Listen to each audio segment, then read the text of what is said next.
Hello students, नमस्कार। 11th class के पिछले वीडियो में हमने प्रिंसिपल ऑफ होमोजेनिटी के बारे में पढ़ा था। प्रिंसिपल ऑफ होमोजेनिटी क्या है? तो हमने बताया था कि dimensionally same quantity can be added और सब्ट्रैक्टेड। जिसका डायमेंशन या यूनिट सेम होगा उसी को हम ऐड या सब्ट्रैक्ट कर सकते हैं। और फिर हमने पूछा था कि 3 kg प्लस 4 सेकेंड क्या होता है। तो आप लोग बताए थे कि ये नहीं हो सकता, नहीं ऐड हो सकता क्योंकि इसका यूनिट डिफरेंट है। जब यूनिट डिफरेंट है तो उसको ऐड नहीं कर सकते हैं, वी कैंट ऐड और सब्ट्रैक्ट। तो इसका आंसर आप नहीं बता पाए। 3 kg प्लस 4 सेकेंड क्या होगा हम नहीं बता सकते हैं। वही फिर हमने आपसे पूछा था 3 kg प्लस 4 kg, तो आपने तुरंत जवाब दिया कि ये 7 kg होगा। सिमिलरली फिर हमने पूछा 3 सेकेंड प्लस 4 सेकेंड, तो आपने फिर से जवाब दे दिया कि ये 7 सेकेंड होगा। क्यों? क्योंकि यहाँ पे केजी और केजी दोनों का सेम यूनिट है तो ऐड कर लेते हैं। यहाँ भी दोनों का सेम यूनिट है तो ऐड करके 7 सेकेंड हो गया। लेकिन यहाँ पे दोनों का डिफरेंट था यूनिट, इसलिए हम ऐड नहीं कर पाए। अब मेरा क्वेश्चन है कि 3 न्यूटन, न्यूटन जानते हैं फोर्स का यूनिट है, प्लस 4 न्यूटन क्या होगा? क्या ये 7 न्यूटन होगा? तो ये 7 न्यूटन हो भी सकता है, नहीं भी हो सकता। अभी हम फिलहाल नहीं कह सकते कि ये 7 न्यूटन ही होगा। 3 न्यूटन प्लस 4 न्यूटन यदि हम पूछ रहे हैं तो ये क्या कंप्लीट क्वेश्चन है? क्या क्वेश्चन सही है? हम बता रहे हैं कि हम इस बोर्ड पे 3 न्यूटन का फोर्स लगा रहे हैं। क्या ये कंप्लीट स्टेटमेंट है? हम इस बोर्ड पे 3 न्यूटन का फोर्स लगा रहे हैं, क्या ये कंप्लीट स्टेटमेंट है? ये कंप्लीट स्टेटमेंट नहीं है, क्योंकि हम ये नहीं बता रहे हैं कि हम किस डायरेक्शन में लगा रहे हैं। हम 3 न्यूटन का फोर्स जो है अंदर की तरफ लगा रहे हैं, या बाहर की तरफ लगा रहे हैं, या साइड से लगा रहे हैं, या ऊपर से फोर्स नीचे की तरफ लगा रहे हैं, या नीचे से ऊपर की तरफ लगा रहे हैं, या किसी एंगल पे लगा रहे हैं। किस तरफ लगा रहे हैं, किस डायरेक्शन में लगा रहे हैं, ये यहां पे नहीं बोला गया है। तब जब तक हम 3 न्यूटन के साथ डायरेक्शन मेंशन नहीं करेंगे तब तक वो कंप्लीट स्टेटमेंट नहीं होगा। तो स्टूडेंट्स, जब तक इसका हम डायरेक्शन नहीं बताएंगे तब तक हम इसको ऐड नहीं कर सकते हैं।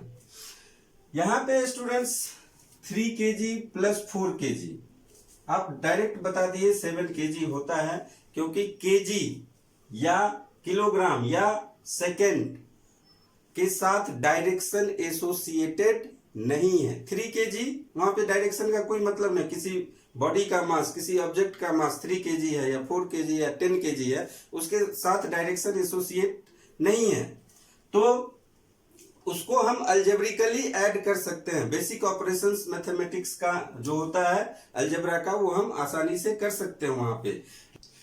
तो स्टूडेंट्स, हम यहाँ पे देख रहे हैं कि 2 तरह का क्वांटिटी है। एक ऐसा क्वांटिटी है जिसके साथ डायरेक्शन है, और एक ऐसा क्वांटिटी है जिसके साथ डायरेक्शन नहीं है, डायरेक्शन एसोसिएटेड नहीं है। तो हम कह सकते हैं कि all physical quantities may be divided into 2 categories. 2 category में हम डिवाइड कर सकते हैं। एक ऐसा क्वांटिटी जिसके साथ डायरेक्शन हो, और एक ऐसा क्वांटिटी जिसके साथ डायरेक्शन न हो। तो जिसके साथ डायरेक्शन है उसको हम वेक्टर बोलते हैं, और जिसके साथ डायरेक्शन नहीं है उसको हम स्केलर बोलते हैं। तो स्टूडेंट्स, ऑल फिजिकल क्वांटिटी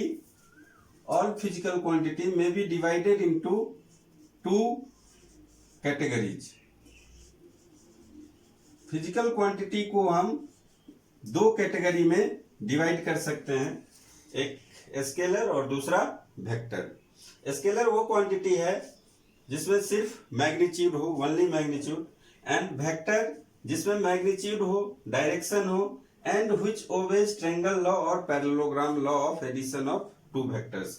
ये चीज क्या है ये हम बाद में डिटेल में पढ़ेंगे, लेकिन हमें अभी समझना है कि वेक्टर के पास कम से कम दो चीज तो होना ही चाहिए, मैग्नीट्यूड और डायरेक्शन। तो बात कर लेते हैं आज के यूएफओज के बारे में। आज का टुडेज यूएफओज क्या है, अनबिलीवेबल फैक्ट्स ऑफ साइंस में हम रोज बताते हैं एक यूएफओज के बारे में। तो आज का है टेंसर क्वांटिटी। तो स्टूडेंट्स अभी हमने बताया कि all physical quantity may be divided into two categories, scalar and vector. लेकिन जब आप हायर स्टडी करेंगे तो उसमें एक और क्वांटिटी आएगा, टेंसर क्वांटिटी। तीन तरह के क्वांटिटी आपको मिले होते हैं, स्केलर, वेक्टर, टेंसर, या कह सकते हैं कि all quantities are tensor quantities.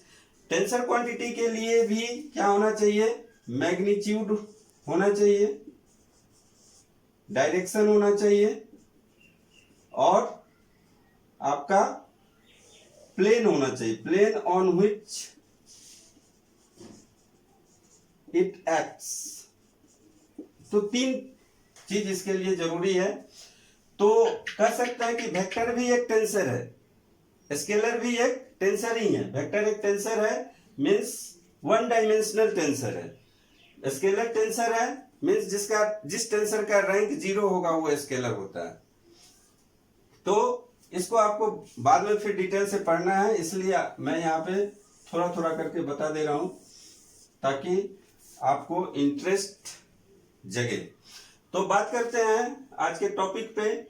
तो हम बता रहे थे कि फिजिकल क्वांटिटी दो तरह का होता है 11th क्लास में, स्केलर और वेक्टर। तो इसका डिफिनीशन क्या है, डिफिनीशन लिखते हैं।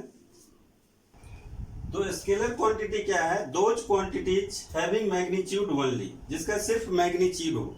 मैग्नीट्यूड कहने का मतलब कि जैसे मास की बात कर रहे हैं तो मास में 10 kg है। केजी तो यूनिट तो होगा ही है, लेकिन ये क्या है, 10 उसका मैग्नीट्यूड है। तो इसका एग्जांपल क्या है, ऑल फंडामेंटल क्वांटिटीज एग्जांपल है। जैसे कि आपका 7 फंडामेंटल क्वांटिटीज है, लेंथ क्या है, मास, टाइम, स्केलर है, इलेक्ट्रिक करंट, टेम्परेचर और luminous intensity, amount of substance, ये सब क्या है, स्केलर है। उसके अलावे भी बहुत सारे फिजिकल क्वांटिटीज हैं जो कि स्केलर होते हैं, जैसे कि distance, speed, work, energy, power, electric current. अब इलेक्ट्रिक करंट के बारे में एक कंफ्यूजन है। क्या कंफ्यूजन है कि इसका तो डायरेक्शन होता है, लेकिन फिर भी इसको हम स्केलर क्वांटिटी में रखे हैं। क्यों रखे हैं, तो इसके जवाब का हम इंतजार करेंगे, फिर अगले वीडियो में हम इसको बताएंगे ये क्यों है स्केलर क्वांटिटी। तो अब बात करते हैं वेक्टर के बारे में।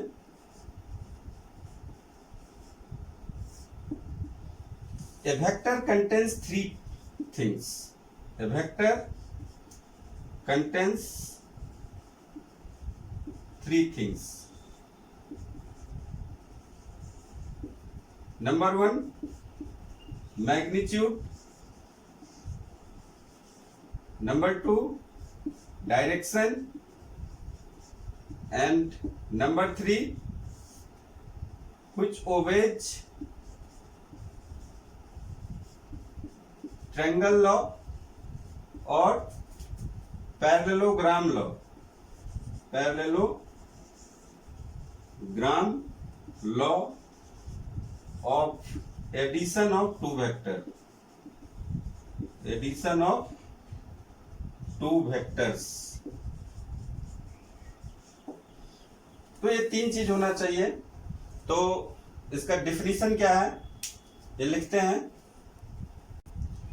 तो वेक्टर का डिफिनीशन है, those quantities having magnitude as well as direction and which obeys triangle law और parallelogram law of addition of two vectors. Example क्या है, वेलोसिटी, स्पीड स्केलर है, वेलोसिटी वेक्टर है, एक्सीलरेशन, फोर्स, मोमेंटम, ये सब क्या है, वेक्टर क्वांटिटी है। और भी बहुत सारे हैं, जैसे जैसे क्वांटिटी आएगा वैसे वैसे हम बताते चलेंगे कि कौन क्वांटिटी स्केलर है और कौन सा वेक्टर है। तो वेक्टर को रिप्रेजेंट कैसे करते हैं, तो रिप्रेजेंटेशन ऑफ वेक्टर, तो रिप्रेजेंटेशन ऑफ वेक्टर, किसी भी वेक्टर को रिप्रेजेंट कैसे करेंगे, तो vector can be represented by an arrow, एक एरो से हम रिप्रेजेंट करते हैं। लेंथ ऑफ एरो, ये जो इसका लेंथ है, gives magnitude and tip of arrow gives direction. जैसे मान लीजिए 2 पॉइंट है ए बी, तो ये कौन सा वेक्टर होगा, इसको हम कैसे लिखेंगे, ए बी और उसके टॉप पे ये साइन हम लोग देंगे, तो ये क्या हो जाएगा, ए बी वेक्टर। अब इसको यदि मान लीजिए ए बी का मैग्नीट्यूड कुछ होगा, इसको ये भी लिख सकते हैं, A B is equal to A लिख सकते हैं। इसका मतलब क्या है कि इसका डायरेक्शन, ये डायरेक्शन बता रहा है, डायरेक्शन क्या बता रहा है, फ्रॉम ए टू बी, ए से बी की तरफ डायरेक्शन है। और यदि हम बी ए लिखें, मान लीजिए कि ये बी और ए हो गए, तो बी ए, तो इसको ऐसे नहीं लगाना है, बी ए है तो डायरेक्शन ऊपर में जो देंगे टॉप में, हमेशा एरो इधर ही रहेगा। तो बी ए का मतलब हो जाएगा from B to A, from B to A, यानी बी से ए की तरफ इसकी डायरेक्शन है। इसका डायरेक्शन क्या है, ए टू बी है। तो इसको यदि हम A B is equal to B A लिख सकते हैं, A B is equal to B A लिख सकते हैं, तो A B is equal to B A नहीं लिख सकते हैं। क्यों नहीं लिख सकते हैं, कि क्योंकि ए बी, मान लीजिए इसका बी ए का तो मैग्नीट्यूड चलिए सेम होगा, ए बी और बी ए का मैग्नीट्यूड तो सेम होगा, लेकिन डायरेक्शन क्या होगा, इसका डायरेक्शन ए टू बी है और इसका डायरेक्शन बी टू ए है, तो डायरेक्शन अपोजिट हो गया, तो इसलिए ए बी को हम बी ए नहीं लिख सकते हैं। तो यहीं पे कंसेप्ट आपको इक्वल वेक्टर का मिलेगा कि यदि मैग्नीट्यूड और डायरेक्शन दोनों सेम होगा, किसी वेक्टर का, किसी दो वेक्टर का मैग्नीट्यूड और डायरेक्शन दोनों सेम है, तो वो इक्वल वेक्टर होगा। अब यहाँ पे इसको हम क्या लिख सकते हैं, A B is equal to negative of B A minus of B A लिख सकते हैं, हाँ लिख सकते हैं, ये सही स्टेटमेंट है, ये सही स्टेटमेंट है। अब यहाँ पे क्या हो जाएगा, ये माइनस साइन क्या शो कर रहा है, माइनस साइन शो कर रहा है डायरेक्शन अपोजिट है। माइनस साइन क्या शो कर रहा है, बी ए का डायरेक्शन है B to A, minus sign लगा दिए मतलब डायरेक्शन अपोजिट, तो क्या हो जाएगा ए टू बी, तो ये दोनों क्या हो जाएगा, अभी इक्वल हो जाएगा। और फिर यहीं से आप निगेटिव ऑफ वेक्टर का कंसेप्ट आ गया, और फिर आप इसको लिख सकते हैं A B plus B A is equal to zero. Zero नहीं लिखेंगे, यहाँ पे हम जीरो वेक्टर लिखेंगे, क्योंकि वेक्टर को वेक्टर से ऐड करेंगे तो वेक्टर ही मिलेगा, वेक्टर को वेक्टर से ऐड करेंगे तो वेक्टर ही मिलेगा, स्केलर नहीं मिलेगा, इसलिए यहाँ पे वेक्टर साइन लगाना पड़ेगा। A B plus B A is equal to zero नहीं लिखेंगे, A B plus B A is equal to zero vector लिखेंगे। तो हम किसी भी वेक्टर को एक एरो से रिप्रेजेंट करते हैं, एरो से रिप्रेजेंट करते हैं, इसका जो लेंथ है वो मैग्नीट्यूड बताता है, और टिप क्या बताता है, टिप उसका डायरेक्शन बताता है। टिप क्या बताता है, डायरेक्शन बताता है। तो स्टूडेंट्स, हम वेक्टर के रिप्रेजेंटेशन के बारे में बात कर रहे हैं, तो इसको हम ऐसे डिनोट करते हैं। किसी किसी बुक में क्या है, सीधा एक बार ड्रॉ होता है। एनसीईआरटी के बुक में आपको मिलेगा कि ये बोल्ड कैपिटल लेटर से लिखा हुआ होगा, बोल्ड लेटर से लिखा हुआ होगा। तो ये इसको समझना है कि ये वेक्टर क्वांटिटी है, जैसे को एफ लिखा हुआ है बोल्ड से लिखा हुआ, इसका मतलब एफ क्या है, कैपिटल एफ क्या है, वेक्टर क्वांटिटी है, कैपिटल लेटर से लिखा हुआ है। तो स्टूडेंट्स, यहाँ पे एक चीज और हमें समझना है कि यदि ये वेक्टर है, ए वेक्टर है, तो इस वेक्टर को हम उठा के कहीं भी रख सकते हैं, यहां रख सकते हैं, यहां रख सकते हैं, यहां रख सकते हैं, लेकिन आपको ध्यान रखना होगा कि इसका डायरेक्शन और मैग्नीट्यूड दोनों सेम होना चाहिए। इसका मैग्नीट्यूड ये होगा लेंथ, और डायरेक्शन क्या है, यदि ईस्ट की तरफ है तो ईस्ट की तरफ ही होना चाहिए। तो a vector can be displaced without changing its magnitude and direction. A vector को हम डिस्प्लेस कर सकते हैं बिना उसके मैग्नीट्यूड और डायरेक्शन को चेंज किए हुए। कहीं पे भी, यदि आपका ये ऐसे है तो आप कहीं पे भी इसको ड्रॉ कर सकते हैं, लेकिन ध्यान रखना है इस वेक्टर को हम यहाँ भी ड्रॉ कर सकते हैं, यहाँ भी कर सकते हैं, यहाँ भी कर सकते हैं, लेकिन ध्यान रखना है कि इसका मैग्नीट्यूड और डायरेक्शन हमेशा क्या होना चाहिए, सेम होना चाहिए। यदि ये 30 डिग्री पे है तो यहाँ भी 30 डिग्री ही होना चाहिए। तो इसको उठा के कहीं भी रख सकते हैं। ये पहली बात आपको ध्यान में रखना है। एक और बात आपको ध्यान में रखना है कि किसी भी वेक्टर को, वेक्टर का जो टिप है उसको हम इनफाइनाइटली आगे बढ़ा सकते हैं। यानी ये क्या दे रहा है, डायरेक्शन दे रहा है, तो डायरेक्शन क्या है, ईस्ट की तरफ है, तो ईस्ट का कोई सीमा नहीं है, वो आगे की तरफ चलता जाएगा। तो इसको आप कहीं भी आगे की तरफ एक्सटेंड कर सकते हैं। उसी तरह यदि टेल है तो टेल को आप पीछे की तरफ खींच सकते हैं। तो क्या है, vector tip of the arrow can be extended infinitely forward and tails can be pulled backward infinitely. यानी टेल को आप पीछे की तरफ खींच सकते हैं, हेड को आगे की तरफ बढ़ा सकते हैं, सिंपल। तो इन सब बातों का आपको ध्यान रखना है। उसके बाद बात आती है कि वेक्टर को हम ड्रॉ कैसे करेंगे। तो ड्रॉइंग ऑफ वेक्टर,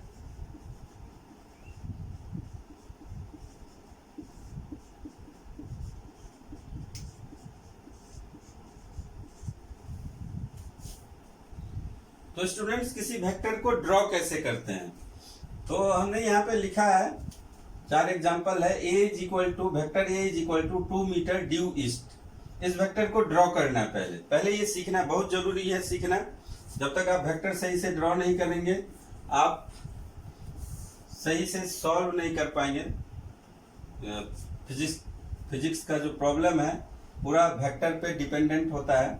बहुत ही इंपॉर्टेंट टॉपिक है ये जिसको वेक्टर आ गया समझिए फिजिक्स उसको आ जाएगा। तो एक वेक्टर है, किधर दिया हुआ, ड्यू ईस्ट। तो आपको ये तो पता ही होगा डायरेक्शन कि किस तरफ होता है। तो आपका इधर क्या होगा, ईस्ट होगा। ये ऊपर में ये नॉर्थ होता है और ये साउथ होगा और ये वेस्ट होगा। तो ये रेफरेंस डायरेक्शन होता है पेज का या पेपर का या बोर्ड का। ये रेफरेंस डायरेक्शन है। आपका राइट साइड में ईस्ट होगा, ऊपर की तरफ नॉर्थ होगा, नीचे की तरफ साउथ होगा और लेफ्ट साइड में वेस्ट होगा। तो ये चीज आपको आना चाहिए। उसके बाद आपको a is equal to 2 meter draw करना है। तो ये तो सिंपल है, किधर करना है, ड्यू ईस्ट। तो ईस्ट की तरफ आपको ड्रॉ करना है। a is equal to 2 meter. यहाँ पे आप लिख सकते हैं a is equal to 2 meter, यानी a क्या है, 2 मीटर इसका मैग्नीट्यूड होगा। यहां तक मान लेते हैं मैग्नीट्यूड है और ये ईस्ट की तरफ है। तो ये ड्राइंग हो गया। उसी तरह आपका रह सकता है ड्यू नॉर्थ, तो नॉर्थ की तरफ देंगे। ड्यू साउथ, तो साउथ की तरफ देंगे। वेस्ट, तो वेस्ट की तरफ देंगे। सिंपल है, इसमें कोई दिक्कत नहीं है। नंबर 2 को आप ध्यान से देखेंगे। Number 2, b is equal to 3 meter along 30 degree north of east. 30 degree north of east ये लिखा हुआ। तो इस वेक्टर को हम कैसे ड्रॉ करेंगे, तो ये रेफरेंस डायरेक्शन है आपका ईस्ट वेस्ट नॉर्थ साउथ। ये ईस्ट है, ये वेस्ट है, ये नॉर्थ है, ये साउथ है। अब कह रहा है 30 डिग्री नॉर्थ ऑफ ईस्ट। इसका मतलब है कि ईस्ट से नॉर्थ की तरफ 30 डिग्री, ईस्ट से नॉर्थ की तरफ 30 डिग्री रोटेट करना है।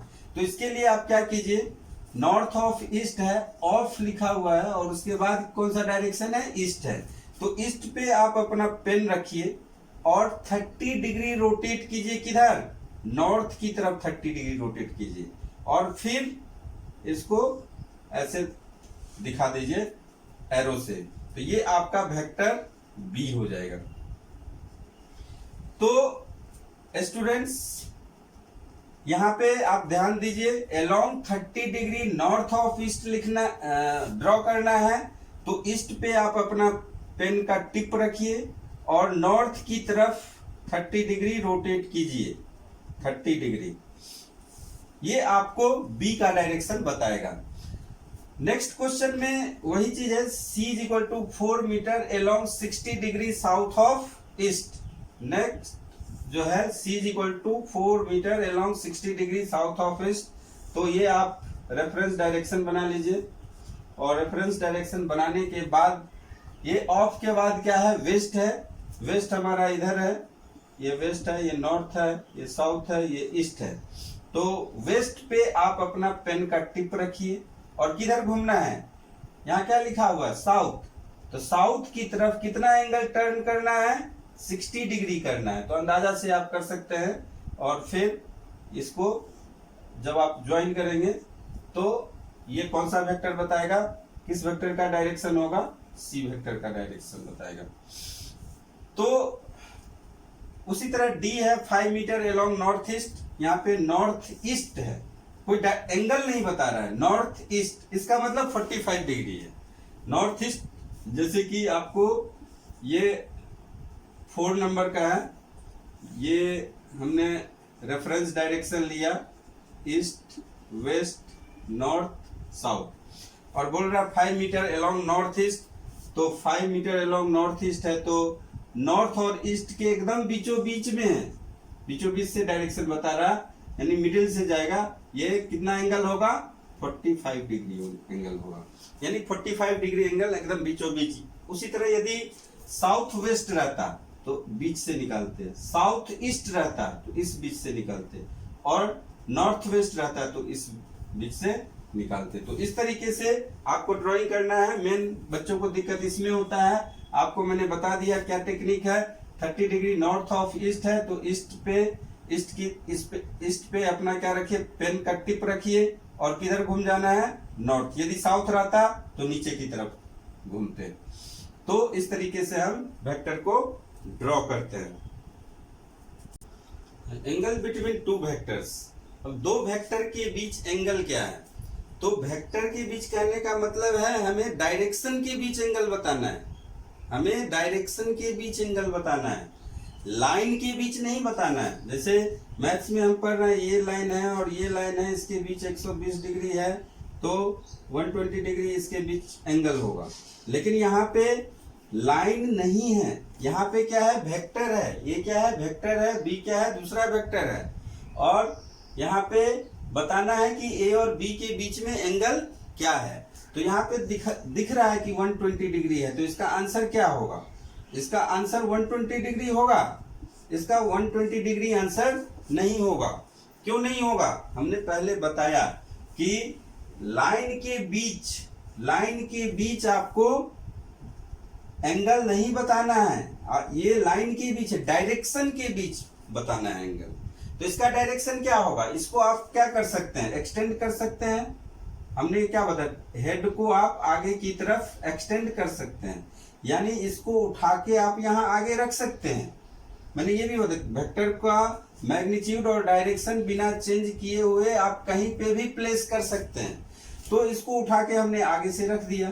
तो अब ये क्या होगा, डायरेक्शन, एक डायरेक्शन इधर है और एक डायरेक्शन इधर जा रहा है, एक डायरेक्शन इधर जा रहा है, एक डायरेक्शन इधर जा रहा है, तो दोनों के बीच एंगल क्या होगा, ये होगा। तो इसका आंसर क्या होगा, 60 डिग्री होगा। उसी तरह इस क्वेश्चन में आप देखिए, ये टिप है, इधर दिया हुआ, इसका मतलब टिप यहीं पे है, और फिर एक वेक्टर बी इस तरफ जा रहा है, दोनों के बीच एंगल यहाँ पे 60 डिग्री दिख रहा है। लाइन के बीच कहेगा तो हाँ 60 डिग्री है, लेकिन वेक्टर के बीच 60 डिग्री नहीं है। वेक्टर का डायरेक्शन बताना है आपको, डायरेक्शन किधर जाएगा, तो इसको आप आगे बढ़ा सकते हैं, हेड को आगे बढ़ा सकते हैं, टेल को पीछे खींच सकते हैं, तो ये क्या हो जाएगा, 120 डिग्री। या टेल को पीछे खींचेंगे तो इसको क्या कर सकते हैं, उसको उठा के ये ऐसे भी रख सकते हैं आप, यहाँ पे ऐसे करके यहाँ पे रख सकते हैं। तो अब क्या होगा, ये एंगल भी क्या आएगा 120 डिग्री के एंगल होगा, 120 डिग्री के इक्वल होगा। तो आप बता सकते हैं कि ए और बी के बीच में यहाँ पे एंगल कितना है, 120 डिग्री है। कब है, यहाँ पे जब ये एंगल 120 डिग्री ले रहे हैं तो क्या हो रहा है, इस वेक्टर का टेल और इस वेक्टर का टेल और टेल कोइंसाइड कर रहा है। और जब ये वेक्टर आप देख रहे हैं तो इसका हेड और इसका हेड कोइंसाइड कर रहा है। यहाँ पे क्या हो रहा है, हेड और टेल कोइंसाइड कर रहा है। तो कभी भी ध्यान रखिए, कभी भी हेड और टेल कोइंसाइड करेगा तो वो एंगल नहीं होगा। एंगल बताने के लिए आपको क्या करना पड़ेगा, टेल और टेल कोइंसाइड करना पड़ेगा या हेड और हेड कोइंसाइड करना पड़ेगा। तो एंगल बिटवीन टू वेक्टर क्या होगा, angle between to vector is always taken, angle between to vector is always taken a smaller angle when both the heads or tails coincides. Angle between two vectors always taken a smaller angle. Smaller angle करने का मतलब आप बोलेंगे कि ये भी तो angle है, तो ये एंगल हम नहीं लेंगे क्योंकि ये रिफ्लेक्सिव एंगल हो जाएगा। यानी एंगल हमेशा क्या होना चाहिए, 180 डिग्री से कम होना चाहिए। यानी 0 डिग्री इज लेस देन और equal to theta is less than और इक्वल टू 180 डिग्री होना चाहिए। 0 से 180 के बीच में लाई करेगा, 180 से ज्यादा नहीं होगा। तो एंगल कब लेंगे, जब या तो टेल कोइंसाइड हो या आपका हेड कोइंसाइड हो।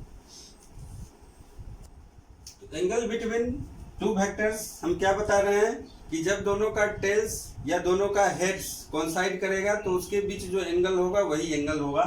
Angle between two vectors always taken a smaller angle when tails और heads of both vectors coincide. Smaller angle क्यों लिखे हैं आपको समझ में आ रहा होगा कि यदि मान लीजिए दो वेक्टर है तो एक ये एंगल बन रहा है, एक ये एंगल बन रहा है, तो ये वाला एंगल नहीं लेंगे, जो स्मॉलर एंगल होगा वही लेंगे। ठीक है। उसके बाद हमने यहाँ पे एक क्वेश्चन दिया है, एक रेगुलर हेक्सागन है। रेगुलर हेक्सागन का मतलब आप समझते होंगे कि सभी साइड्स इक्वल हैं। तो इसका एंगल भी आपको पता होगा कि each angle is 120 degree. Regular hexagon में क्या होता है, ईच एंगल इज 120 डिग्री। आपको बताना है find the angle between AB and BC। AB और BC के बीच एंगल क्या होगा। तो यहाँ पे तो हमने